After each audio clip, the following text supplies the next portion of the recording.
2026 में भारत एक ऐसा रोड प्रोजेक्ट खोलने जा रहा है जिसे इंजीनियर्स पिछले 30 सालों से हल करने की कोशिश कर रहे थे। ये देश की सबसे लंबी सड़क नहीं है, सबसे महंगी भी नहीं है, लेकिन मुंबई और पुणे को जोड़ने वाला ये प्रोजेक्ट एशिया के सबसे अहम इकोनॉमिक कॉरिडोर में मौजूद सबसे बड़े बॉटलनेक को खत्म कर देता है। इसका नाम है मिसिंग लिंक। और ये नाम सिर्फ मार्केटिंग नहीं है, ये सच में वो हिस्सा है जो हमेशा गायब था।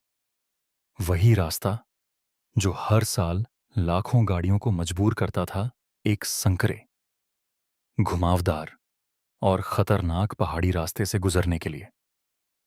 जब आप इस प्रोजेक्ट का स्केल समझते हैं तो ये और भी ज्यादा हैरान करता है। लगभग 9 किलोमीटर लंबी सुरंग, दुनिया की सबसे चौड़ी सुरंगों में से एक, 182 मीटर ऊंचा केबल स्टे ब्रिज और वेस्टर्न घाट्स को काटकर बना एक नया 8 लेन कॉरिडोर। ये सिर्फ एक रोड नहीं है, ये एक इंजीनियरिंग स्टेटमेंट है। लेकिन ये मिसिंग लिंक इतना जरूरी क्यों था? इसे समझने के लिए पहले समस्या समझनी होगी। मुंबई और पुणे करीब 150 किलोमीटर दूर हैं। मुंबई देश की फाइनेंशियल कैपिटल, पुणे तेजी से बढ़ता मैन्युफैक्चरिंग और टेक हब। इनके बीच का कॉरिडोर सिर्फ लोगों को नहीं बल्कि सप्लाई चेन, इंडस्ट्री और पूरी इकोनॉमी को जोड़ता है। 2001 में बना एक्सप्रेसवे उस समय एक बड़ी उपलब्धि था, लेकिन उसमें एक बड़ी समस्या थी। खंडाला के पास बोरघाट सेक्शन में 6 लेन एक्सप्रेसवे 4 लेन हाईवे से मिल जाता है और 10 लेन का ट्रैफिक सिर्फ 6 लेन में सिमट जाता है। तीखे मोड़, खतरनाक ढलान और धीमे चलते ट्रक। बस एक छोटा सा एक्सीडेंट या बारिश में लैंडस्लाइड और पूरा रास्ता जाम। इसका असर कितना गंभीर था? सिर्फ पहले 10 सालों में 1700 से ज्यादा एक्सीडेंट और 400 से ज्यादा मौतें। और 2026 में एक गैस टैंकर हादसे ने पूरे रूट को 32 घंटे के लिए रोक दिया। हजारों लोग बिना खाना पानी के फंसे रहे। यही वो पल था जब साफ हो गया, अब इंतजार नहीं हो सकता। इस प्रोजेक्ट का आइडिया 1995 में आया था, मंजूरी मिली 2017 में और काम शुरू हुआ 2019 में।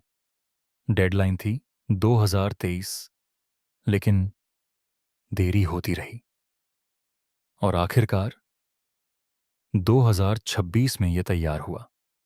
अब बात करते हैं इसकी इंजीनियरिंग की। इसका सबसे बड़ा हिस्सा है एक ट्विन टनल, 2 सुरंगें, हर एक में 4 लेन।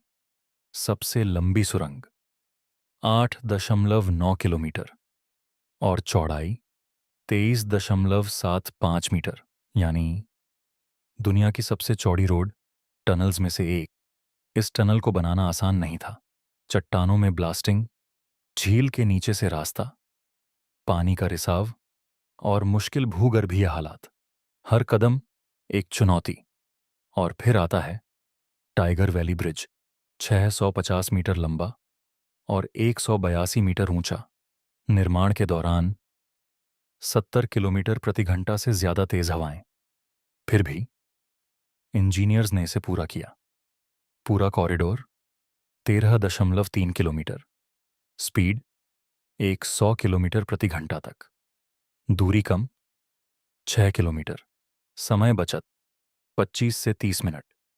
लेकिन असली फायदा जब ट्रैफिक या बारिश में घंटों का जाम लगता है, तब ये रास्ता घंटों बचाता है। लेकिन ये सिर्फ समय की बात नहीं है, ये इकोनॉमी की बात है। पुणे के कारखाने हर साल लगभग 20 अरब डॉलर के ऑटोमोबाइल एक्सपोर्ट करते हैं और ये कॉरिडोर उनकी लाइफलाइन है। भारत में लॉजिस्टिक्स कॉस्ट लगभग 14% जीडीपी, जबकि विकसित देशों में सिर्फ 8 से 9%। हर बॉटलनेक कॉस्ट बढ़ाता है और हर समाधान देश को ज्यादा प्रतिस्पर्धी बनाता है। लेकिन सबसे बड़ा बदलाव है भरोसा। जब रास्ता रिलायबल हो जाता है तो बिजनेस भी बदल जाते हैं। वेयरहाउस कहाँ बनेंगे, काम की शिफ्ट कैसे चलेगी और मैन्युफैक्चरिंग कैसे होगी। अब जब आप इस प्रोजेक्ट को देखते हैं तो 2026 सिर्फ एक तारीख नहीं लगती। ये एक जवाब है उस समस्या का जो सालों से टलती रही। अब असली सवाल ये है, क्या भारत ऐसे ही बड़े समाधान बाकी बॉटलनेक्स के लिए भी अपनाएगा? तो आपको क्या ज्यादा हैरान करता है, इसकी इंजीनियरिंग या इसे बनने में लगा समय? कमेंट में जरूर बताइए।